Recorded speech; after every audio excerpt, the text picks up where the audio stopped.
لیکن ایک بات جو ہماری یہ امت کا مسئلہ میں بتایا نا، حضور صلی اللہ علیہ وسلم فرمایا قرآن پکڑو تو ہر کتاب پکڑ لیے، قرآن پڑھنے کی توفیق نہیں ہو رہی.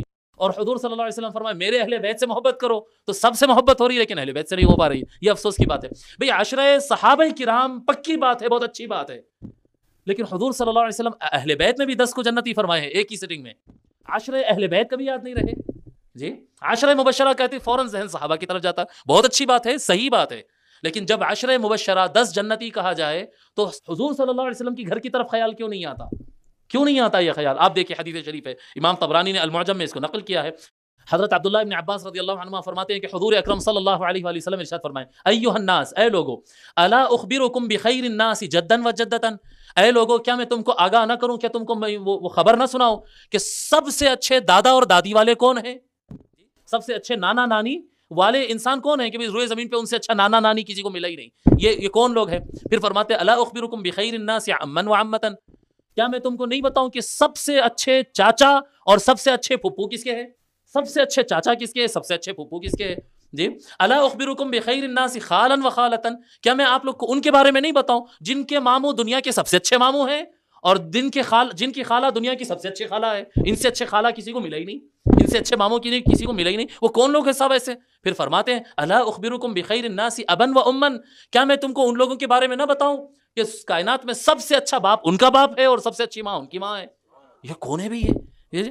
فرماتے آقا صلی اللہ علیہ وسلم خود ہی سوال قائم کرتے ہیں، یہ انٹرسٹنگ پیدا کرنے کے لیے خود ہی حضور کویسچن کرتے ہیں. پھر اس کے بعد فرماتے ہیں ہم الحسن والحسین، وہ حسن و حسین ہے، وہ حسن و حسین ہے، جدہما رسول اللہ و جدتہما خدیجہ، ان کا نانا اللہ کا رسول ہے، ان کی نانی سیدہ خدیجہ ہے. ان سے بڑے کس کو لا سکتے بتائیے آپ جی؟ لوگوں کو جنتوں کی بشارت دی جاتی ہے. ام المؤمنین سیدہ خدیجہ کے کون کون سے کیسے کیسے محل ہے وہ حدیثوں میں لکھا ہوا ہے. جنت میں کیسے محل رہیں گے ام المؤمنین خدیجہ کے لکھا ہوا ہے احادیث شریفہ میں. کہاں سے لا سکتے ہیں ان سے بہتر جی؟ تو فرماتے ہیں ان کے نانا رسول اللہ ہے، ان کی نانی خدیجہ ہے، ان کی ماں فاطمہ ہے، ان کا باپ علی ہے. حضور اکرم صلی اللہ علیہ وآلہ وسلم کے بعد ان سے بہتر کس کو لا سکتے ہیں آپ جی؟ علی سے بہتر باپ کہاں بتا سکتے اور سیدہ فاطمہ سے بہتر ماں کہاں بتا سکتے؟ حضور صلی اللہ علیہ وآلہ وسلم فرمائے بھئی حسن و حسین سے بہتر ماں باپ کس سے ملے جی؟ علی ان کا باپ ہے، فاطمہ ان کی ماں ہے.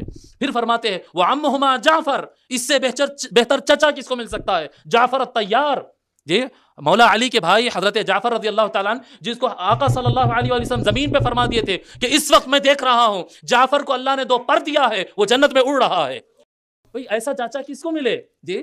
ایسا چاچا کس کو ملے؟ حضرت جعفر بولے ان کے آقا صلی اللہ علیہ وسلم فرمائے جعفر ان کے چاچا ہے، اور ان کے پھپھو ام ہانی، ابو طالب کی بیٹی ام ہانی ان کے پھپھو ہے. اتنی بہتر پھپھو کس کو مل سکتی ہے؟ پھر ان کا ماموں القاسم ابن رسول اللہ، میرا بیٹا رسول اللہ کا بیٹا قاسم حسن و حسین کا ماموں ہے.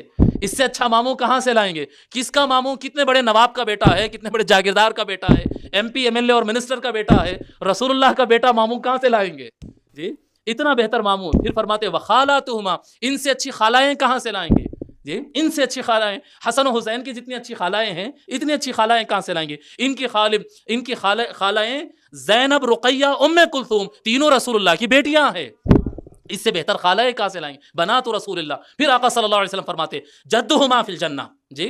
فرماتے آقا صلی اللہ علیہ وآلہ وسلم ان کے نانا نانی جنت میں ہے، وہ ابوہما فی الجنہ، ان کے ابا جنت میں ہے، وہ امہما فی الجنہ، ان کی ماں جنت میں ہے، وہ عمہما فی الجنہ، ان کے چچا جنت میں ہے، وہ عمتہما فی الجنہ، ان کے کیا کہتے ہیں ان کی پھپھو جنت میں ہے، وہ خالاتہما فی الجنہ، اور ان کے تینوں خالائیں جنت میں ہے، اور وہ دونوں حسن و حسین بھی جنت میں ہے. اللہ اکبر. آقا صلی اللہ علیہ وآلہ وسلم یہاں پر لگاتار ایک سٹنگ کے اندر، یہ مشہور بات ہے کہ سب سے زیادہ نام حضور صلی اللہ علیہ وسلم عشرہ مبشرہ صحابہ کے لیے کہ ایک سٹنگ میں 11 لوگ کو جنت کی بشارت دی ہے. نہیں، آقا صلی اللہ علیہ وسلم جب اپنے گھرانے کا ذکر کیے تو 10 نہیں 11 کو جنت کی بشارت ایک ساتھ دیے جی. یہ اگر حضور اکرم صلی اللہ علیہ وسلم کا نام اگر اس میں سے نکال دیں تو 10 رہ جاتے ہیں. یہ عشرہ مبشرہ اہل بیت ہے. جب عشرہ مبشرہ کہیں گے نا 10 جنت کی بشارت والے، تو عشرہ مبشرہ صحابہ میں بھی ہے اور عشرہ مبشرہ اہل بیت میں بھی ہے. اہل بیت میں بھی. اور حب اہل بیت کا تقاضا یہ ہے کہ جب کبھی عشرہ مبشرہ کی اور جنتیوں کی بات نکلے تو آپ اہل بیت کا تذکرہ کریں. آپ اندازہ کرو، آپ سنیں یہ بات اللہ ماشاء اللہ جو کوئی شیخ الاسلام کو یا میرے کو یا کسی کو ایسے سن لیا ہوگا تو سن لیا ہوگا. عام طور پہ یہ 10 اہل بیت جنتی ہے، یہ سنے کبھی روایت جی؟ اب آپ کو اندازہ نہیں ہو رہا ہے کہ ہمارے پاس اہل بیت سے بے وفائی ہوئی ہے جی؟ صحابہ کرام میں 10 اہل جنت ہو تو یقیناً بیان کرنا چاہیے، بہت اچھی بات ہے، لیکن آقا صلی اللہ علیہ وسلم تو ادھر محبت کے مانگ کیے ہے نا، مطالبہ کیے ہے میرے اہل بیت سے محبت کرو. کہاں گئی وہ محبت؟ کہاں گئی وہ محبت؟